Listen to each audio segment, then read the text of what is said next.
U.S. intelligence dangerously compromised, warned CIA and FBI whistleblowers. You're not the only one to report this, of course, but I was reading your report on it this morning. This is something that you have been warning about for quite some time, and the allegations stem from a whistleblower who has come forward to the House, a whistleblower from the Central Intelligence Agency.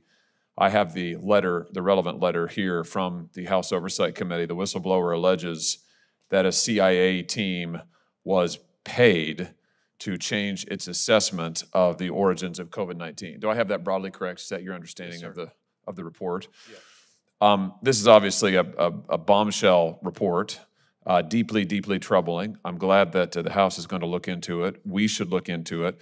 What caught my attention is you point out in your article on this that the government has deliberately violated the COVID Origins Act, which this body passed unanimously, which the House passed, the president signed into law. Maybe he wasn't so happy about signing it into law, but he did. It is the law of the land, and which required that all of the government's intelligence on the origins of COVID be made public. Instead, what the administration did was offer up a summary, which they then in turn heavily redacted. And you point out that in addition, the administration refused to report the names of scientists who fell ill at the Wuhan Institute of Virology in 2019, despite the fact they know the names. The intelligence community knows the names. Now, you're absolutely right to say this is a violation of the COVID Origins Act, and I would know because I wrote it. So I'm not very happy about the fact that this administration continues to flout, completely ignore public law passed, again, unanimously by the United States Senate. For what end, I can't tell. I can't figure out why in the world. I don't know what partisan gain there is to it. Why in the world they want to lie to the American people. You conclude your article by saying the government has become extremely comfortable with lying to us. Just explain what you mean by that and tell us why you think this is so significant. Well, sure. And just on the very specific point of we were the first to identify the 3 people that contracted the coronavirus in China. They were the people working on gain-of-function research in the Wuhan Institute of Virology. The Wall Street Journal confirmed our reporting 2 weeks later, and then I think it was 1 week after that or a few days after that, the ODNI report came out, and it did not reveal this information. And we had multiple sources. The Wall Street Journal, we have no idea if the Wall Street Journal sources were the same, but I think we're clearly seeing a lot of abuses of power occurring in multiple executive agencies. So we've seen it with the FBI. One of the things that we noted yesterday was that we saw perverse incentives in the FBI to go after so-called domestic violent extremism, pulling an agent off of things like child exploitation onto really hyping a set of cases that particularly appeared to be aimed at spreading disinformation around the idea that there is a significant increase of domestic extremism when we don't think that the evidence shows that. And now we see this report that came out that suggests that there's an FBI whistleblower who says that 6 of the 7 analysts had said it was a laboratory origin and that they had reversed their position in some exchange for some sort of a salary bonus or some sort of a financial incentive. So, and we've been, so we keep documenting it. We just keep finding agencies, DHS involved in trying to create a disinformation governance board. I keep, the censorship industrial complex, we just keep finding new parts of it. So in the research for this testimony, we discovered this deep trust alliance that had, what appears to be ties to the security and intelligence agencies of the United States government, appears to be trying to set itself up, although it's now kind of ghosted after 2021, but it appeared to try to set itself up to decide what is reality and what are fakes for people. And I think it should have a chilling effect in that that's not how we do free speech in America. We don't have government agencies. We don't have cutouts or front groups that appear to have support from those agencies telling the American people what's true, what's false, or telling social media companies behind the scenes what they should be censoring.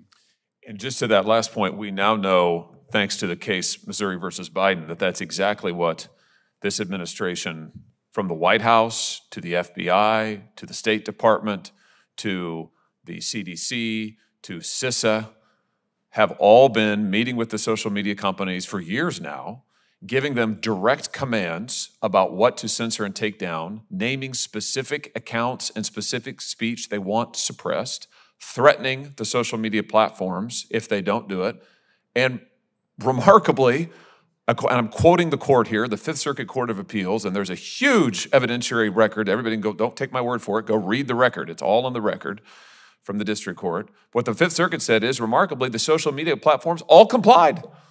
All of them.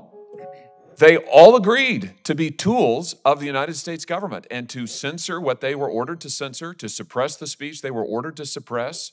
You're a journalist.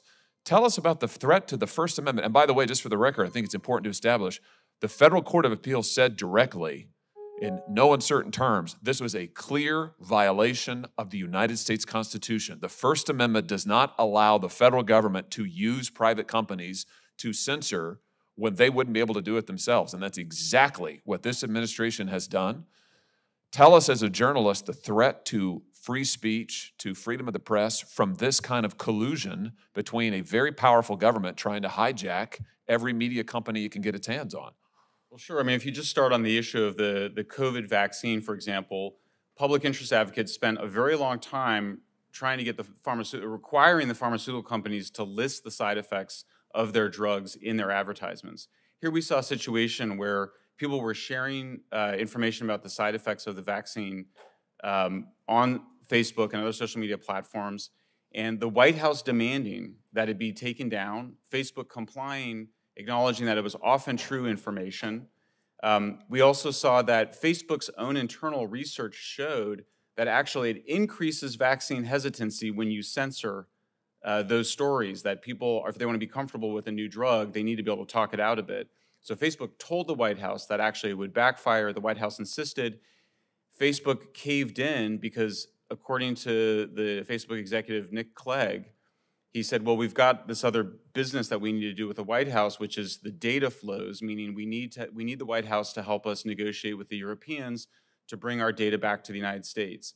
So I think the Fifth Circuit Court did a great job in identifying the clearly coercive measures, but I don't think it went far enough because the First Amendment, it prevents the government from abridging or infringing on free speech, offering an incentive to social media platforms, such as helping them with their dispute with Europe, in exchange for censoring often true content, though of course the First Amendment also protects false content.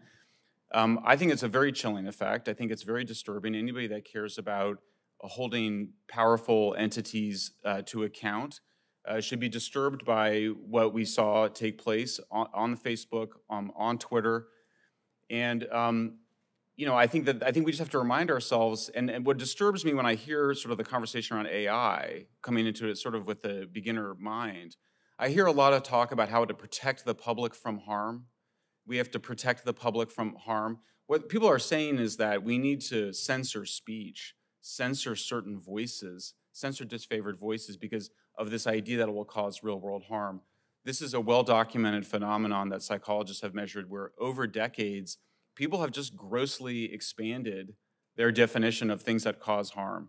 And I think that we need to kind of, this should be a moment for a reset, that free speech is almost absolute in the United States with a few exceptions around immediate incitement to violence, around fraud, around child exploitation, but we allow very open conversation in the United States. It's what makes us so special. So it's been a chilling effect. As a journalist, I've personally been censored by Facebook.